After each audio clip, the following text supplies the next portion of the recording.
예, 여러분 안녕하세요. 우주TV의 치우입니다. 오늘 먼저 보기로 소개시켜드릴 게임 바로 여기 있는 틴다이아입니다. 그 게임의 작가분이 스페인 작가분이어서 그런지 북아프리카 서쪽 대서양 부근의 그 15세기 카나리아 제도를 배경으로 만든 게임입니다. 그 카나리아 제도는 실제로 작년 2021년에 실제 화산 폭발이 일어난 위험한 지역이기도 한데요. 이렇게 위험천만한 카나리아 제도에서 각 플레이어들은 자신의 부족들을 생존시켜 나가야 되는 이마지 갱들이 됩니다.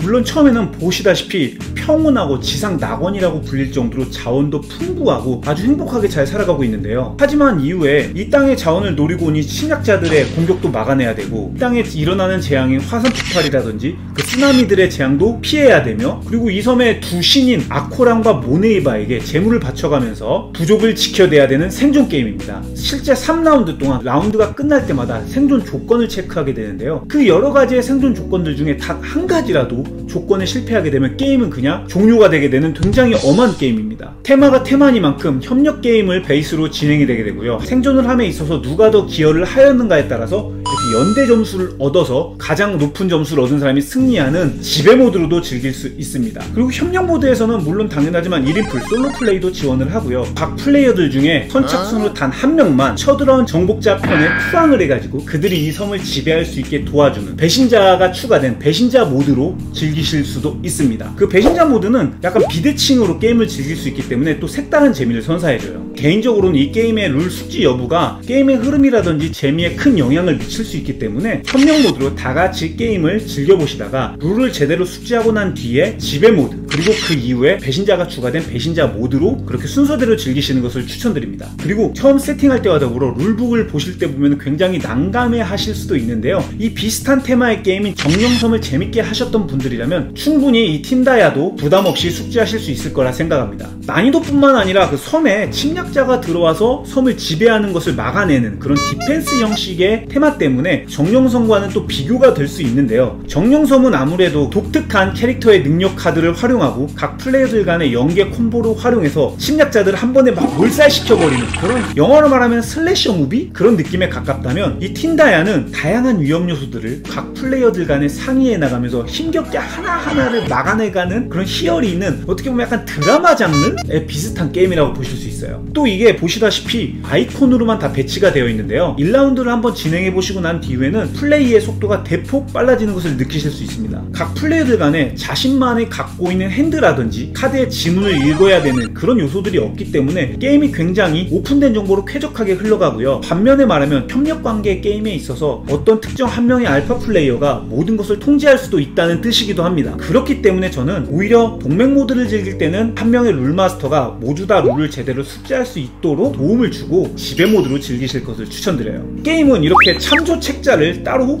줄 정도로 꼼꼼하게 챙겨야 되는 룰들이 많은데요. 핵심은 유로게임 스타일의 일꾼 놓기 방식입니다. 이렇게 미플로 디자인된 귀족과 주민 일꾼들은 지도 위에서 돌아다니면서 자원을 획득하거나 이렇게 거주지를 만들거나 혹은 자원을 생산하는 그런 용도로 사용이 되고요. 그리고 자신의 게임판에 보면은 이렇게 나무 큐브와 원기둥 나무 토큰이 있는데, 이것은 게임판에 토큰을 놓아가면서 액션을 수행하는 방식입니다. 그리고 여기 있는 이 큐브들은 자신이 한번 놓고 사용한 이후에 라운드가 끝나면 다시 회수가 되고, 원기둥 토큰들은 한번 쓰고 나면 소모되는 일회성 액션 토큰이긴 하지만 강력하게도 토큰 칸의 액션을 2번 수행한다는 장점이 있습니다. 이동을 한 후에 하는 주요 액션들은 토큰을 몇 개를 놔도 상관은 없지만, 개발을 하거나 혹은 자원을 생산하는 위쪽 칸 같은 경우는 라운드당 단 한 번만 마커가 들어갈 수 있기 때문에 어떤 마커를 놓을지 신중하게 결정해야 됩니다. 그리고 개발을 할수록 해금이 되는 방식으로 그 능력을 사용할 수도 있고, 다시 이렇게 얻은 토큰을 그 라운드에 바로 사용할 수 있는데요. 이렇게 진행해 나가다 보면 라운드에 걸칠수록 좀 더 많은 액션들을 쓸 수가 있게 되고, 그리고 좀 더 풍족한 자원들을 한 번에 얻을 수 있게 됩니다. 이렇게 발전을 해나가면서 할 일이 많아지는 점은 이 틴다의 핵심 재미인 테마 몰입성에 큰 기여를 하게 됩니다. 그 문명이라는 것을 존속시키기 위해서는 참 많은 것들이 필요합니다. 물론 문명을 더 나은 문명으로 발전시키기 위해서 필요한 것들은 더 많겠지만,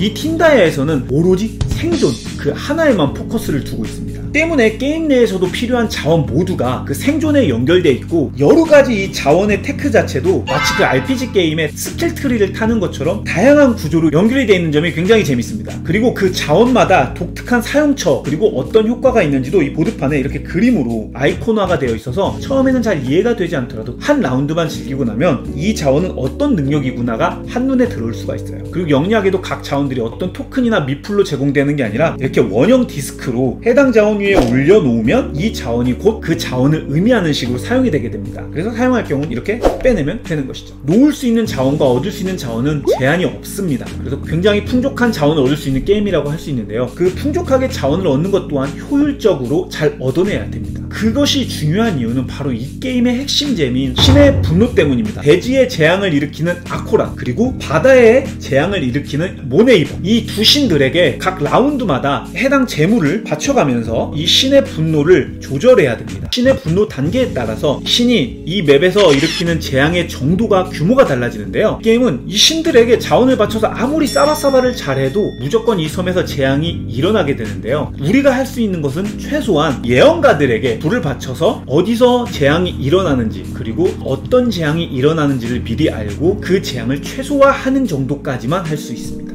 그래서 이 수많은 자원들이 각각 이 신의 입맛에 맞게끔 재물을 바쳐야 되는데요. 이 게임에서 재밌는 것은 이 수많은 자원들의 조커의 자원으로 바로 이 인간 토큰도 사용한다는 점입니다. 바다의 신 같은 경우는 모든 영토가 날아가서 그 주변을 바다로 다시 복구시킨다거나, 이 대지의 신 같은 경우는 그 지역이 모두 황폐화 시켜버리는 경우도 있습니다.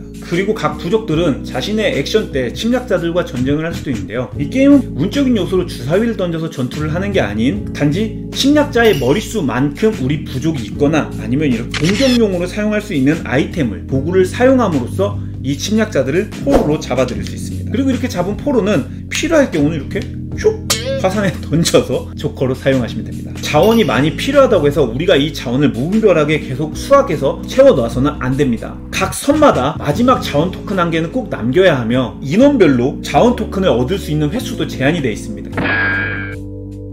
그리고 각 부족 단계에서 밥 먹이기 액션을 통해서 밥을 먹이고 난 이후에 부패된 상하는 음식들은 남는 자원들을 보관하지 못하고 폐기 처분하게 되는데요. 이 폐기 처분도 일정 개수가 넘어가게 되면 신들의 분노를 초래하게 됩니다. 플레이어들에게 되게 극한의 고통을 주기 위해서 잘 짜여졌다라는 느낌이 드는 게임인데요. 앞서 언급했듯이 그것들이 주는 그 과함이 이 틴다의 테마에 잘 녹아들었다고 생각이 듭니다. 그리고 마지막에 언급했던 불필요하거나 과하게 생산을 했을 때 버려지는 것들로 인한 페널티, 그런 요소를 넣음으로써 작가가 우리들에게 던지는 메시지도 있다고 생각이 듭니다. 그리고 보시다시피 게임 초반에 세팅하는 이 헥사보드의 지형 보드와 그 위치에 따라서 리플레이성도 높고, 그리고 초반에 나눠지는 각 부족의 특수 능력들에 따라서 매 순간 달라지는 전략도 분명 장점이라고 할 수 있습니다. 신의 재앙이라든지 신에게 바치는 재물카드, 그런 카드들도 게임 초반에 랜덤 요소로서 결정이 되고요. 서로 정복 모드로 즐겼을 때는 각자 게임인 종료 후 얻을 수 있는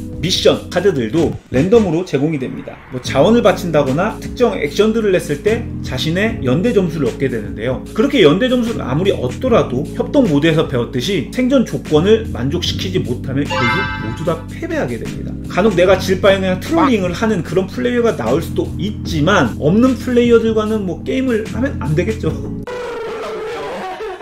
그렇기 때문에 아무리 정복 모드로 즐기더라도 어느 정도의 협력 모드, 즉 단협력 모드의 그런 스탠스가 필요합니다. 고통스러운 환경 속에서 내가 한 수 한 수를 계획해서 그 계획을 맞아 떨어졌을 때의 쾌감, 그런 것들을 좋아하시는 분들에겐 굉장히 적합한 게임이라고 할 수 있어요. 이렇듯 점차 발명품을 개발해 생산의 효율을 높여나가고, 라운드에 필요한 자원들을 치밀하게 준비해서 라운드 종료 시에 2마리의 동물들 혹은 2명의 인간들이 있는 지역에서는 번식을 해나가는 운이 최소화된 잘 만들어진 디펜스 협력 게임이라고 생각합니다. 피할 수 없으면 즐겨라 라는 카피가 정말 잘 어울리는 게임 틴다야 였습니다. 이 게임은 현재 로터스 프로그 홈페이지에서 지금 얼리버드 선주문을 진행하고 있고요. 몰입감 있는 그래픽과 귀여운 구성물들 지금 들어가시면 지금 이렇게 있는 이런 종이 토큰이 아닌 미니어처 피규어를 증정한다고 하니까요. 관심 있는 분들은 꼭 체크해 보시길 바라겠습니다. 그럼 저는 또 다음에 재미난 게임을 들고 돌아오도록 하겠습니다. 여러분 그때까지 모두 안녕히 계세요. 안녕.